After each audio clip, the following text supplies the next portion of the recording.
Breakup તો 3 મહિના પહેલા થયું, બધું ભૂલાઈ પણ ગયું, પણ આજે કેમ એટલા બધા વાળ ખરી રહ્યા છે? શું આ જૂના બ્રેકઅપની કોઈ સાઈડ ઇફેક્ટ છે? હા, બિલકુલ. હા, એવું છે કે જ્યારે પણ તમારી બોડી કોઈ મેન્ટલ ટ્રોમામાંથી, ઇમોશનલ ટ્રોમામાંથી પસાર થાય છે તો બોડી સર્વાઈવલ મોડમાં જતી રહે છે. એટલે વાળ ઉગાડવા કરતા અત્યારે તમારી મેન્ટલ હેલ્થને બચાવવી વધારે ઇમ્પોર્ટન્ટ છે. એટલે 80% હેર કે જે તમારા ઉગવાના એટલે કે એનાજન ફેઝમાં હતા એમાંથી એ ટીલોજન ફેઝમાં એટલે કે ખરવાના સ્ટેજમાં જતા રહે છે. પણ વાળને બહાર આવતા 3 મહિના લાગે છે.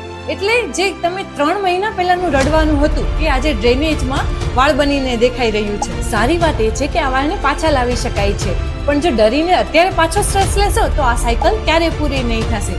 સો don't make your breakup make you bold.